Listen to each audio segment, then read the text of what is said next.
Que se passe-t-il lorsqu'une trêve fragile contraint deux inconnus issus de clans rivaux à une union dont aucun ne voulait, pour finalement éveiller un lien auquel personne ne s'attendait? Merci infiniment d'avoir regardé et merci pour tous vos commentaires. Dites-moi à la fin si l'histoire vous a plu, d'où vous nous regardez et pourquoi vous suivez cette aventure. Les vastes plaines de l'Ouest s'étendaient à l'infini sous le soleil impitoyable de l'été 1845. Les hautes herbes ondulaient dans la brise brûlante, peignant le paysage de vagues d'or et de jade. Aube radieuse, une jeune femme du peuple Cheyenne de 20 printemps se tenait à la lisière du campement, ses yeux sombres scrutant l'horizon avec appréhension. Les anciens de sa tribu étaient en conseil depuis 3 jours, débattant des tensions croissantes avec leurs voisins, les redoutables guerriers Sioux. Ils ont pris leur décision, annonça son père, le chef loup gris, en s'approchant d'un pas lourd. Son visage buriné, marqué par la sagesse de nombreux hivers, semblait inhabituellement tourmenté. « Qu'est-ce qui va se passer, père ?» demanda Aube radieuse, la voix ferme, malgré la peur qui étreignait son cœur. Les Sioux deviennent plus forts à chaque saison. Leurs guerriers sont 3 fois plus nombreux que les nôtres. Leur chef, Ours Tonnerre, a proposé un traité. Il marqua une pause, posant ses mains sur les épaules de sa fille. Un traité scellé par un mariage. Aube radieuse sentit son sang se glacer. Un mariage. Tu dois devenir l'épouse de Faucon Noir, leur guerrier le plus redouté, l'homme dont le nom fait trembler nos ennemis. La voix de Loup Gris se brisa légèrement. Cela apportera la paix entre nos tribus. De nombreuses vies seront épargnées. Aube radieuse détourna le regard, l'esprit en ébullition. Elle avait entendu les histoires sur Faucon Noir, sa férocité au combat, son adresse inégalée à l'arc et à cheval. Certains disaient qu'il avait tué 30 hommes avant son 20e été. D'autres chuchotaient qu'il possédait l'esprit d'un démon. « Quand ?» demanda-t-elle simplement. « Demain à l'aube. La cérémonie aura lieu au ruisseau de la frontière, là où nos territoires se rejoignent. » Cette nuit-là, alors que le camp se préparait pour la cérémonie, Aube radieuse resta seule dans son tipi. Sa mère avait tressé ses longs cheveux noirs avec des perles et des plumes, et l'avait vêtue de leurs plus belles robes en peau de daim, ornées de piquants de porc-épic. Désormais dans la solitude, elle s'autorisa à pleurer en silence. « Ma sœur, » fit une voix douce, son jeune frère, Petit Renard, entra dans le tipi à pas feutrés.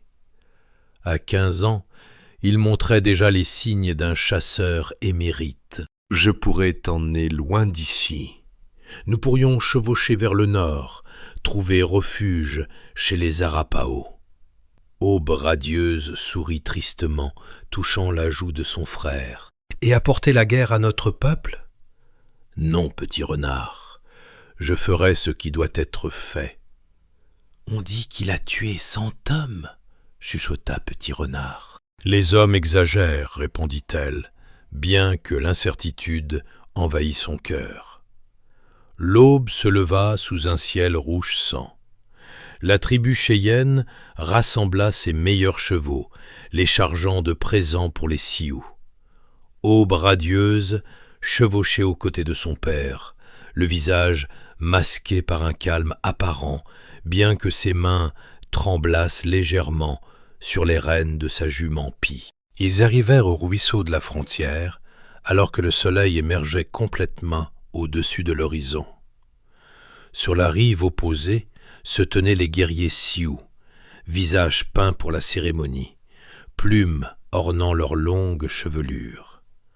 Au centre se tenait un homme grand, aux épaules larges, monté sur un magnifique étalon noir. Faucon noir. Même de loin, Aube radieuse pouvait percevoir l'intensité de son regard alors qu'il la regardait approcher. Son visage portait les cicatrices de nombreuses batailles, et des plumes d'aigle pendaient à ses cheveux, marquant ses exploits guerriers. Pourtant, il y avait quelque chose d'inattendu dans ses yeux, non pas de la cruauté, mais une intelligence profonde et scrutatrice. La cérémonie se déroula avec les échanges traditionnels. Aube radieuse fut aidée à descendre de son cheval par sa mère, qui murmura d'ultimes bénédictions à son oreille. Elle marcha seule à travers le ruisseau peu profond, l'eau imbibant l'ourlet de sa robe de cérémonie. Sentant le poids des regards des deux tribus sur elle, Faucon Noir mit pied à terre, se dressant de toute sa hauteur devant elle. De près, elle put voir qu'il était plus jeune qu'elle ne l'avait imaginé. Peut-être 25 étés. Une longue cicatrice courait de sa tempe à sa mâchoire, et ses mains étaient calleuses, marquées par des années de maniement des armes. « Je suis Aube radieuse, des Cheyennes », dit-elle dans la langue des échanges comprise par les deux tribus. Sa voix était claire malgré sa peur.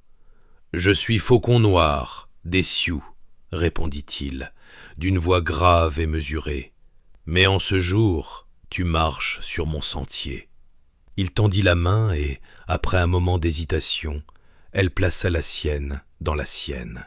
Sa poigne était ferme, mais sans brutalité. Alors que les anciens entonnaient les chants de mariage, Aube radieuse volait des regards à l'homme qui était désormais son époux, se demandant quelle vie l'attendait parmi les Sioux. Ce à quoi elle ne s'attendait pas, c'était le petit signe de tête respectueux qu'il lui adressa en l'aidant à monter sur son cheval, ni la manière attentionnée dont il ajusta sa propre monture pour s'assurer qu'elle ne tombe pas alors qu'il partait vers les terres Sioux. Ces petits gestes semèrent les premières graines de curiosité dans le cœur d'Aube radieuse. Peut-être y avait-il plus chez ce guerrier redouté que ce que racontaient les légendes. Le camp Sioux s'étendait à travers une large vallée, bien plus vaste que le village cheyenne d'Aube radieuse. Des douzaines de tipis formaient des cercles concentriques autour d'un espace central de rassemblement, avec des chevaux, des centaines d'entre eux, paissant dans les prairies avoisinantes. Les enfants s'interrompirent dans leur jeu pour dévisager Faucon Noir menant le cortège dans le camp. Sa nouvelle épouse, Cheyenne, assise droite derrière lui. Faucon Noir aida Aube radieuse à descendre, puis s'adressa à la foule rassemblée en langue sioux. Bien qu'elle ne pût comprendre ces mots, son ton autoritaire ne nécessitait aucune traduction. La foule s'écarta et une femme âgée s'avança, le visage sillonné par les années, mais les yeux vifs et évaluateurs. « Voici Mère des Vents, ma mère, » dit Faucon Noir dans la langue commune. « Elle te conduira à notre loge. » Mère des Vents tourna autour d'Aube radieuse, l'examinant avec une curiosité sans gêne. Finalement, elle hocha la tête une fois et fit signe à Aube radieuse de la suivre.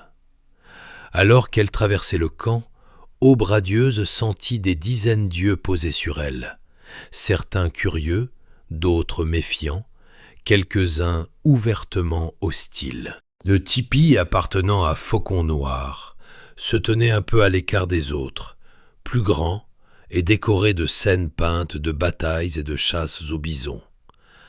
À l'intérieur, Aube radieuse le trouva étonnamment ordonné, avec des espaces séparés pour dormir, cuisiner et ranger les armes. « Tu apprendras nos coutumes, » dit Mère des Vents, dans un langage commercial hésitant.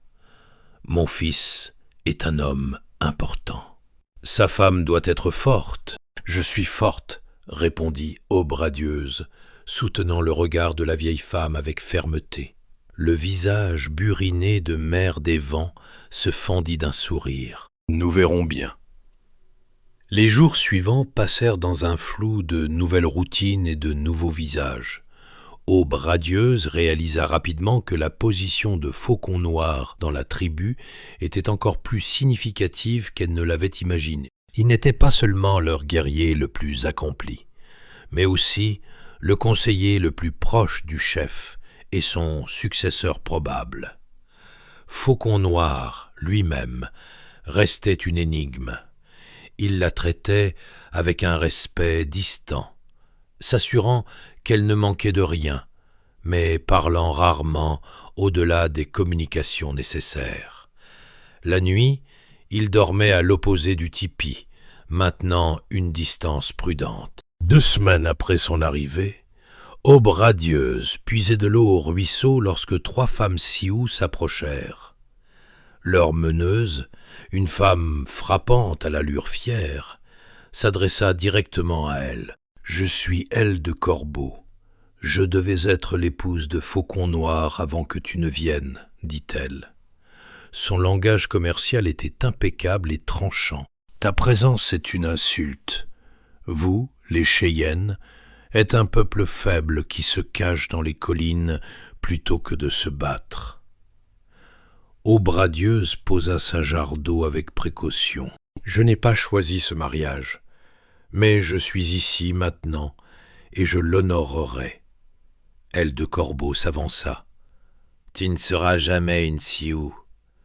Faucon Noir mérite une vraie femme de notre peuple, pas une offrande de paix. » Plutôt que de répondre par la colère, Aube radieuse ramassa de nouveau sa jarre. « Peut-être, mais il semble que les anciens en aient décidé autrement. » Elle se tourna pour partir, mais Aile de Corbeau fit tomber la jarre de ses mains, renversant l'eau sur le sol poussiéreux.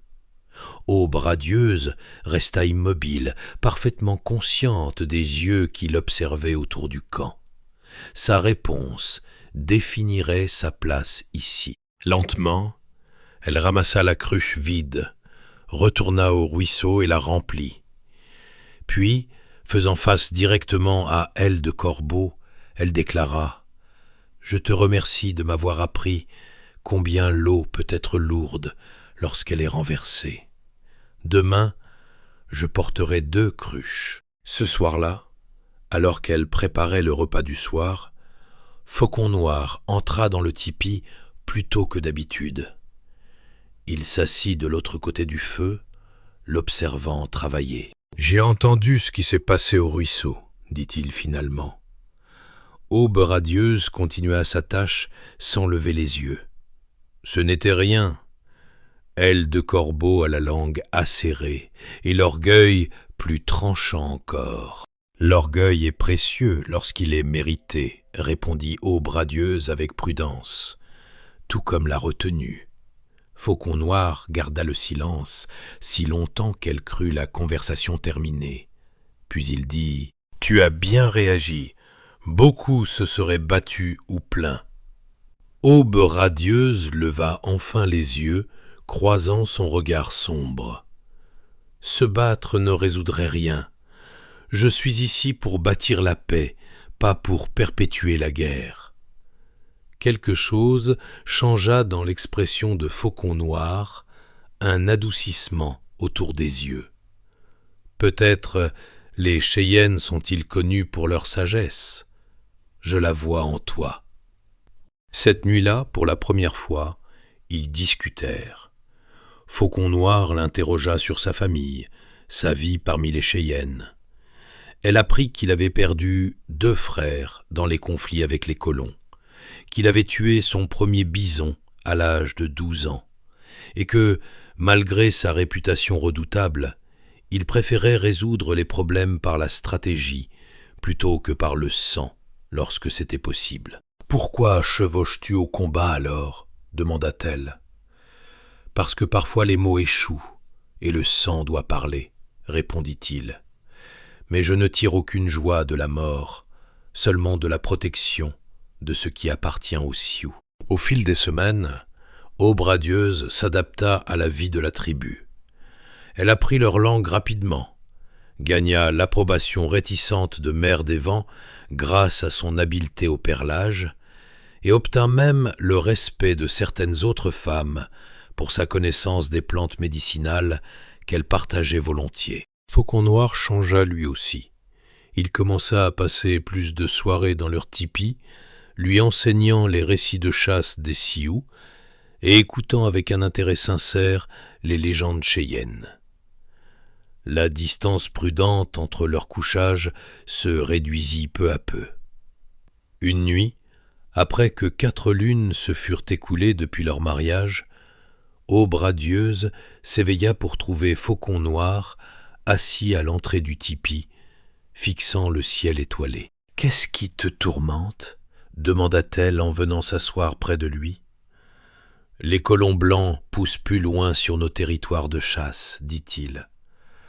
Leur chef à Washington parle de paix, tandis que son peuple prend nos terres. » Aube radieuse considéra ces paroles. « Mon père disait toujours que la faim de l'homme blanc pour la terre est une maladie qui ne peut être guérie. » Faucon Noir hocha la tête.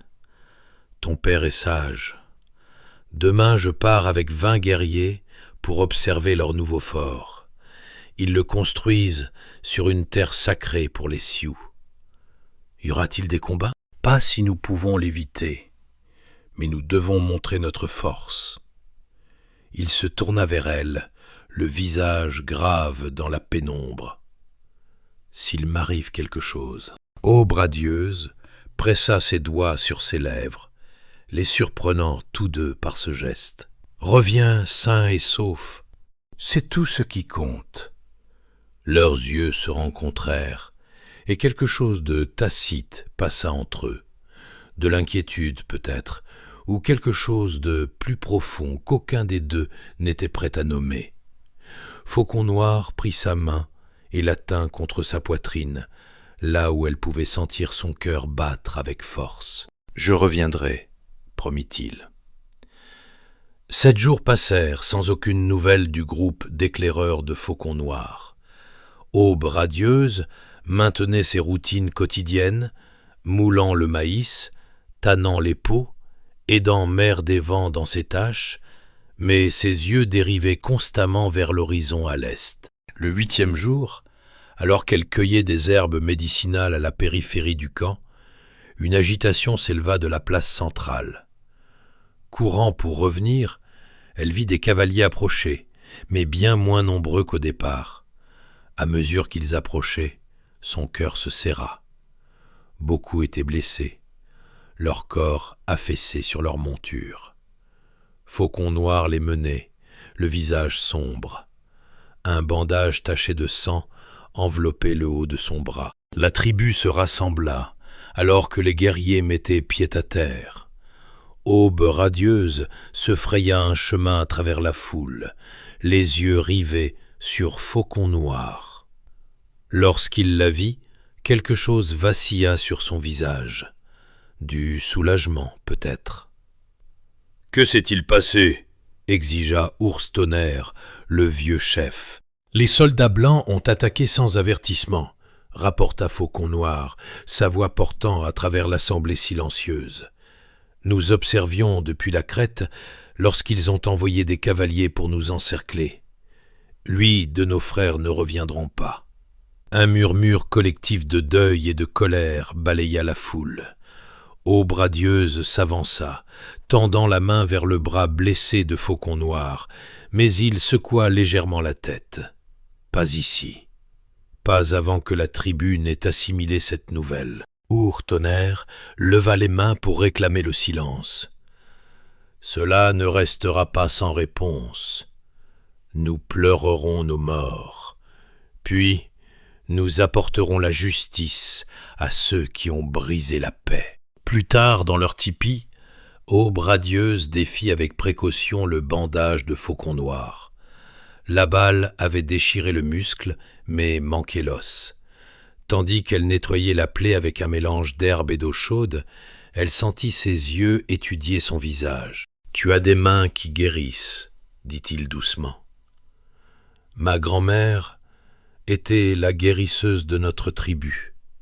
Elle m'a enseigné. » Aube radieuse appliqua un cataplasme de feuilles écrasées. « Cela fera sortir tout poison. »« Il y a déjà du poison, répondit-il, entre nos peuples et les Blancs. »« Que va-t-il se passer maintenant ?» demanda-t-elle en fixant le bandage. L'expression de Faucon Noir s'assombrit. « La guerre. Our-Tonnerre appellera tous les clans Sioux à s'unir. Il y aura des raids sur les colonies, des attaques sur les forts. » Aube radieuse s'assit sur ses talons. « Et le traité avec mon peuple ?»« Le traité tient, l'assura-t-il. Le clan de ton père a aussi souffert de l'empiètement des Blancs. Ours-Tonnerre demandera probablement aux guerriers Cheyennes de se joindre à nous. » La pensée de son frère et de ses cousins, chevauchant au combat contre les fusils de l'homme blanc, remplit Aube radieuse d'effroi. Elle avait vu les corps des guerriers qui revenaient. Elle avait aidé à soigner leurs blessures. Les armes des soldats blancs étaient dévastatrices. « Il doit y avoir un autre moyen, dit-elle. » Faucon Noir toucha sa joue, un geste si inattendu et si doux qu'elle en oublia momentanément de respirer. « Quel autre moyen y a-t-il lorsqu'ils prennent nos terres, tuent notre peuple et brisent chaque promesse ?» Aube radieuse couvrit sa main de la sienne. « Je ne sais pas, mais plus de morts n'apportera que plus de morts. » Cette nuit-là, pour la première fois, Faucon Noir déplaça ses peaux de bison à côté des siennes. Aucun d'eux n'en parla. Mais lorsqu'Aube radieuse s'éveilla aux heures les plus sombres avant l'aube, elle trouva le bras de son époux enroulé de manière protectrice autour de sa taille, son souffle chaud contre sa nuque. Quelque chose avait changé entre eux, quelque chose de profond et de tacite. Les semaines suivantes apportèrent un tourbillon d'activité, alors que des guerriers d'autres clans Sioux arrivaient, gonflant le camp jusqu'à 2 fois sa taille normale. Des groupes de chasse partaient quotidiennement pour fournir de la viande à ce nombre croissant. Les armes étaient réparées et fabriquées, les chevaux entraînés pour la bataille. L'air vibrait de tension et de détermination. Un messager arriva des Cheyennes, apportant la nouvelle que le chef Loup Gris enverrait 30 guerriers pour soutenir la cause des Sioux. Le messager apporta également un gage personnel pour Aube radieuse, une petite bourse contenant une mèche des cheveux de sa mère et un minuscule renard en bois sculpté, un rappel de son frère. Ce soir-là, alors qu'elle était assise à l'extérieur de leur tipi, travaillant sur une paire de mocassins, Aube radieuse remarqua un groupe d'enfants qui l'observaient à distance. Depuis son arrivée, les enfants Sioux l'avaient généralement évité, sentant sa différence. À présent, la curiosité semblait avoir vaincu leurs réserves. Elle leur sourit et continua son ouvrage. Après plusieurs minutes, une petite fille de peut-être 6 étés s'approcha prudemment. « Es-tu vraiment une Cheyenne ?» demanda l'enfant en langue sioux. « Oui, » répondit Aube radieuse dans la même langue, son accent étant désormais à peine perceptible après des mois de pratique. « Mon père dit que les Cheyennes sont des ennemis, » déclara la fillette, penchant la tête d'un air interrogateur. « Autrefois peut-être, maintenant nous sommes alliés. » La fillette réfléchit à cela, puis pointa du doigt l'ouvrage d'Aube radieuse. « Tes motifs sont différents. Voudrais-tu les apprendre ?» proposa Aube radieuse, en tendant une petite bande de cuir et quelques perles. L'enfant hésita, puis hocha la tête et s'assit près d'elle. Bientôt, d'autres enfants s'approchèrent, regardant Aube radieuse enseigner les motifs de perlage traditionnels de son peuple. Au coucher du soleil, 5 enfants étaient assis autour d'elle, leurs petits doigts travaillant avec divers degrés de succès. Faucon Noir les trouva ainsi lorsqu'il revint de la réunion du conseil. Il resta à observer un long moment avant d'approcher. Les enfants se dispersèrent à la vue du redoutable guerrier. Tous, sauf la petite fille, qui resta concentrée sur son perlage. « Petit lièvre, s'adressa Faucon Noir à l'enfant, ta mère va te chercher. » La fillette rendit à contre-cœur l'ouvrage à Aube radieuse. « Je peux revenir demain ?» ?»« Bien sûr. » Aube radieuse sourit, sentant le regard surpris de Faucon Noir. Après le départ de l'enfant, Faucon Noir s'assit aux côtés de sa femme. « Tu as un don avec les enfants. Ils sont pareils partout. Cheyennes, Sioux, même les enfants blancs, j'imagine. Curieux et vifs d'esprit. » Faucon Noir ramassa le mocassin inachevé, examinant le perlage complexe. « C'est magnifique. Ils sont pour toi, admit-elle. Pour quand tu... » Elle ne put finir sa phrase. Faucon Noir posa le mocassin et prit ses mains dans les siennes. « Aube radieuse, je dois te demander quelque chose. » Elle hocha la tête, attendant. « Si les combats tournent mal, si les soldats blancs viennent ici, fit-il une pause, le regard intense, tu dois retourner parmi ton peuple. Mère des vents veillera à ce que tu aies un cheval et des vivres. »« Je ne partirai pas, dit-elle fermement. Tu le dois. Je ne peux pas combattre si je suis inquiet pour ta sécurité. » Aube radieuse retira ses mains des siennes et prit son visage en coupe. « Alors ne te bats pas. Trouve une autre voie. »« Quelle autre voie ?» demanda-t-il, faisant écho à leur conversation précédente. Et soudain, une idée germa dans l'esprit d'Aube radieuse, dangereuse, peut-être impossible, mais une chance malgré tout. « Laisse-moi aller au fort blanc, dit-elle. Laisse-moi parler à leur chef. » Faucon Noir la fixa, incrédule. « C'est de la folie. Il te ferait prisonnière ou pire. Pas si j'y vais sous la bannière de trêve. Pas si j'y vais en tant que femme seule, cherchant la paix. »« Non, dit-il sèchement en se levant, je l'interdis. » Aube radieuse se leva aussi, le menton levé avec défi. « Tu ne peux pas interdire ce que tu ne peux pas empêcher. » Ils se firent face, aucun ne voulant céder, jusqu'à ce que l'expression de Faucon Noir s'adoucisse de manière inattendue. « Ton courage rendrait n'importe quel guerrier sioux fier, dit-il doucement. Mais ce n'est pas ta bataille. C'est devenu ma bataille quand j'ai traversé ce ruisseau, répondit-elle. Quand je suis devenue ta femme. » Le mot resta suspendu entre eux, chargé de tous les sentiments non dits qui avaient grandi au fil des mois. Faucon Noir s'approcha, sa main effleurant doucement sa joue. « Ma femme !» répéta-t-il comme pour en tester la vérité. Et puis il l'embrassa, ses lèvres étonnamment douces contre les siennes. Les mains d'Aube radieuse trouvèrent le chemin de ses épaules, puis dans ses longs cheveux, alors que le baiser s'approfondissait. Quand ils se séparèrent enfin, respirant tous deux difficilement, le monde semblait avoir changé d'axe. « Je ne peux pas te perdre, » murmura Faucon Noir contre sa tempe. « Alors, aide-moi à trouver un moyen d'empêcher cette guerre, » répondit-elle. L'aube se leva brumeuse et fraîche, alors qu'Aube radieuse se préparait pour son voyage.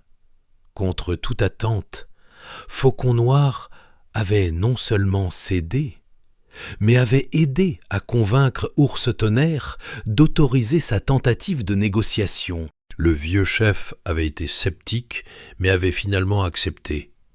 Ils avaient peu à perdre à tenter la diplomatie avant de lancer leur attaque. « Souviens-toi, » dit Faucon Noir en l'aidant à monter sur une jument Isabelle docile. « Approche lentement avec ce drapeau blanc visible à tout moment. » Il lui tendit une lance avec une bande de tissu blanc attachée. « Ne parle qu'à leur chef, le capitaine Reynolds. Il est connu pour être plus raisonnable que les autres. » Aube radieuse hocha la tête, ajustant la robe en peau de daim qu'elle portait, sa plus belle, ornée de perles cheyennes, mais incorporant aussi des motifs sioux, symbole visible de l'alliance entre les tribus. « Si tu n'es pas de retour au coucher du soleil demain, » continua Faucon Noir, la voix étroitement contrôlée, « nous viendrons te chercher. »« Je reviendrai, » promit-elle, faisant écho à ses paroles des semaines plus tôt. Mère des Vents s'approcha, pressant un petit sac médecine dans la main d'Aube radieuse. « Pour la protection, » dit la vieille femme, ses yeux révélant une inquiétude qu'elle ne formulerait jamais. Aube radieuse le glissa dans sa ceinture, touché par le geste. Au fil des mois, sa relation avec la mère de Faucon Noir avait évolué, d'une acceptation méfiante à un respect véritable. Maintenant, il semblait même y avoir de l'affection. Avec un dernier regard vers Faucon Noir, dont le visage était figé dans des lignes d'inquiétude qu'il ne pouvait dissimuler, Aube radieuse tourna son cheval vers l'est et le fort de l'homme blanc. 2 éclaireurs sioux l'accompagneraient jusqu'à la vue du fort, puis attendraient son retour dans un endroit caché. Le voyage prit la majeure partie de la journée, le paysage changeant progressivement de la prairie ouverte au bois clairsemé à mesure qu'ils approchaient de la rivière où le fort avait été construit. En fin d'après-midi, ils franchirent une colline et le virent au loin, une structure carrée en bois entourée de champs fraîchement défrichés. Là pointa l'un des éclaireurs. « Nous t'attendrons aux 3 grands rochers au-delà du coude nord de la rivière. » Aube radieuse hocha la tête, sentant soudain l'énormité de sa tâche. « Si je ne suis pas là au coucher du soleil demain, nous le dirons à Faucon Noir, » finit l'éclaireur d'un ton sombre. Prenant une profonde aspiration, Aube radieuse pressa sa monture en avant, tenant haut le drapeau blanc. Alors qu'elle approchait du fort, elle put voir du mouvement le long des murs, des hommes avec des fusils surveillant sa progression. Lorsqu'elle fut à moins de 100 pas, une voix lui cria de faire halte. « Je viens en paix, » répondit-elle en anglais, une langue qu'elle avait apprise des années plus tôt auprès d'un trappeur qui avait passé des hivers avec les Cheyennes. « Je cherche à parler avec le capitaine Reynolds. » Il y eut un tourbillon d'activité, et finalement les portes s'ouvrirent légèrement. Un homme blanc, en uniforme bleu, sortit, la main posée sur un pistolet à sa ceinture. « Je suis le capitaine Reynolds, » dit-il en la regardant avec suspicion. « Qui êtes-vous et que voulez-vous ?»« Je suis Aube radieuse, fille du chef loup gris des Cheyennes, épouse de Faucon Noir des Sioux, » répondit-elle, gardant sa voix stable. « Je viens parler de paix, avant que plus de sang ne soit versé. » Reynolds l'étudia un long moment. « Descendez de cheval, entrez, votre monture sera soignée. Je préfère parler avec vous ici, sous le ciel ouvert où tous les esprits peuvent être témoins de nos paroles. » Le capitaine sembla déconcerté par sa franchise, mais hocha la tête. « Très bien, dites ce que vous êtes venu dire. » 8 guerriers sioux ont été tués alors qu'ils observaient votre fort à distance, commença-t-elle. Ils n'ont pas attaqué ni menacé vos soldats. C'étaient des hostiles, armés sur un territoire restreint, contra Reynolds. Un territoire qui appartient aux Sioux depuis avant la naissance de vos grands-pères, répliqua Aubradieuse. Le grand-père blanc à Washington a promis que cette terre resterait aux tribus. Reynolds changea de position, mal à l'aise. Les circonstances changent. Le territoire a besoin de développement. Développement ? Fit écho Aube radieuse.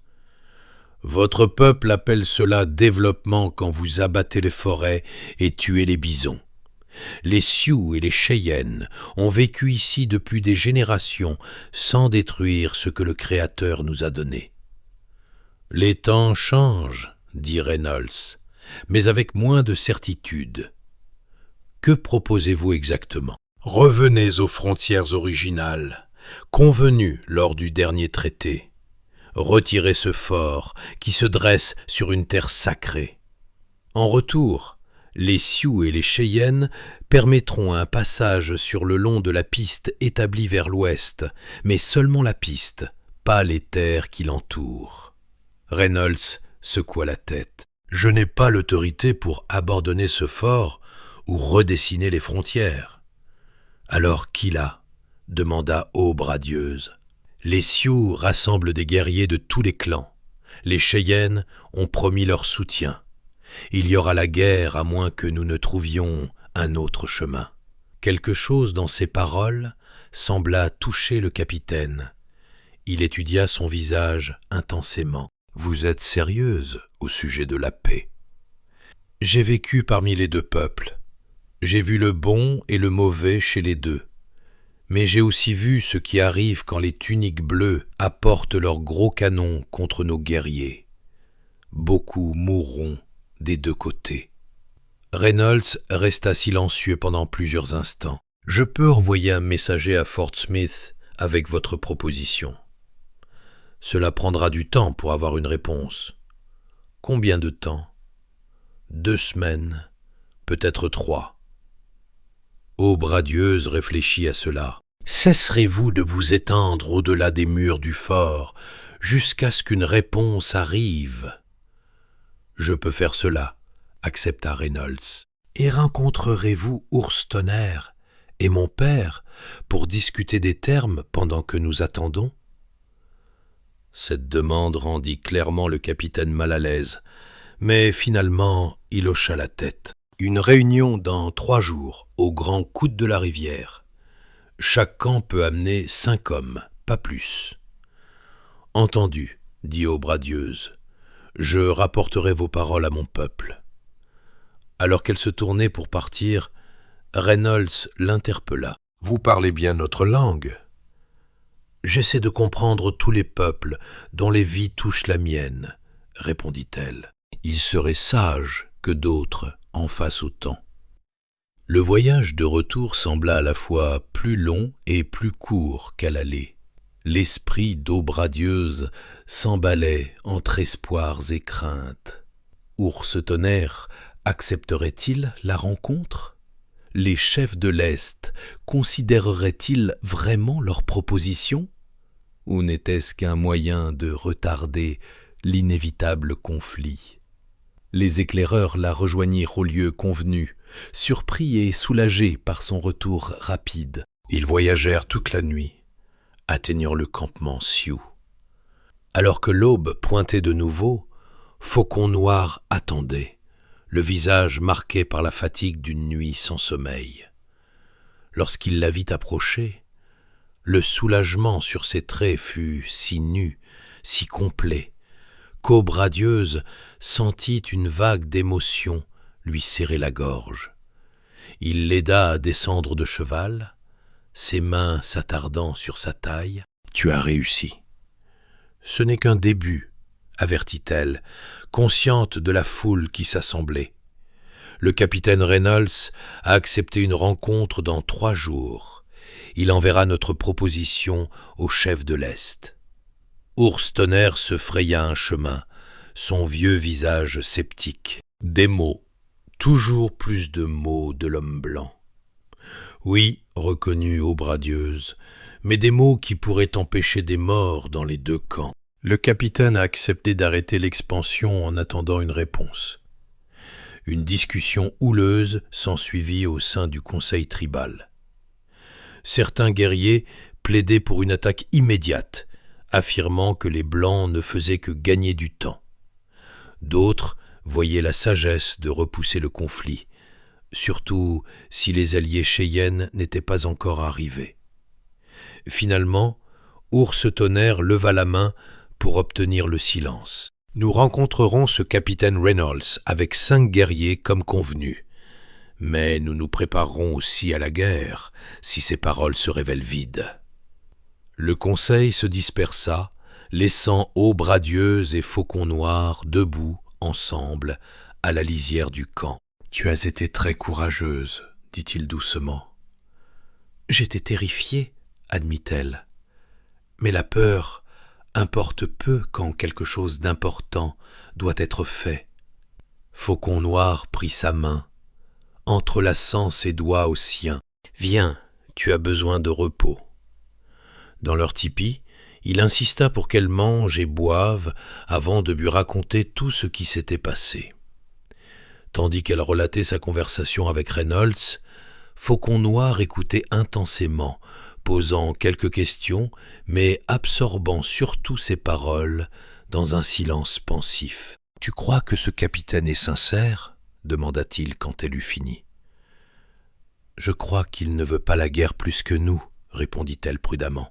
« Quant à savoir si ses supérieurs pensent d'eux-mêmes, je ne peux le dire. » Faucon noir hocha la tête, puis la tira soudainement dans ses bras. « Quand tu n'es pas revenu à la tombée de la nuit, j'ai cru que... » Il ne put terminer sa phrase. Aube radieuse enroula ses bras autour de lui, sentant le battement fort de son cœur contre sa joue. « J'avais promis de revenir. Ne me quitte plus, » chuchota-t-il dans ses cheveux. « Jamais par choix, » promit-elle. La rencontre au coude de la rivière, 3 jours plus tard, fut tendue, mais productive.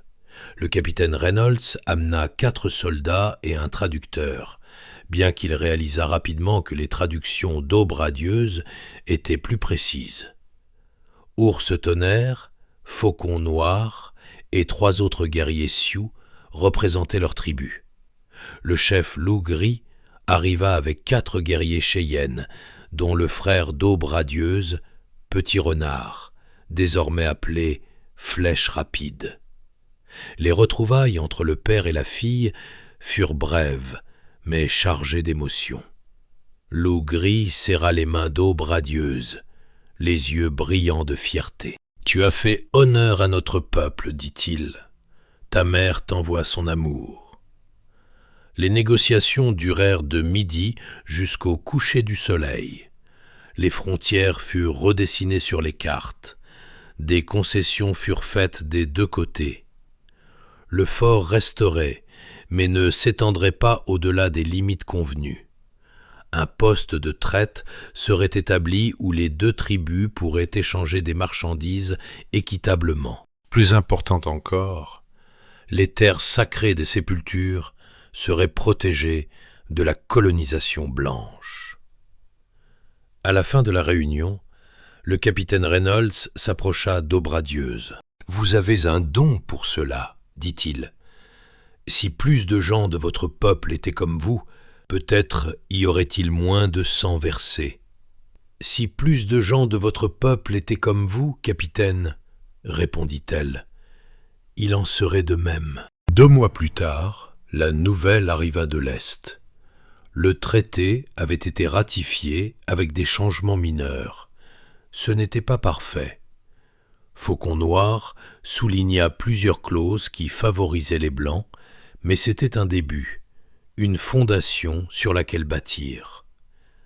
Cette nuit-là, alors qu'ils étaient allongés ensemble dans leur tipi, Aube radieuse se blottit contre le torse de Faucon noir, ses bras enroulés solidement autour d'elle. « Regrettes-tu parfois, demanda-t-il soudainement, d'avoir été forcé de m'épouser ?»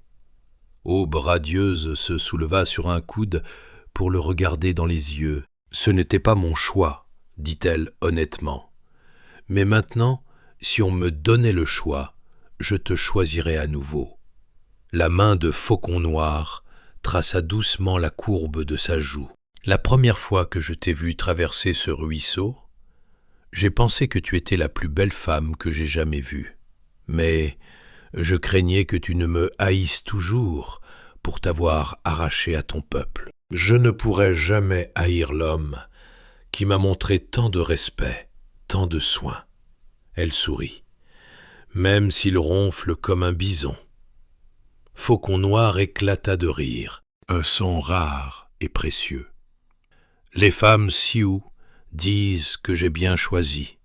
Et toi, que dis-tu » demanda-t-elle. « Je dis que le grand esprit savait ce qu'il faisait quand il a amené Aube radieuse à Faucon Noir. Il la serra de nouveau contre lui.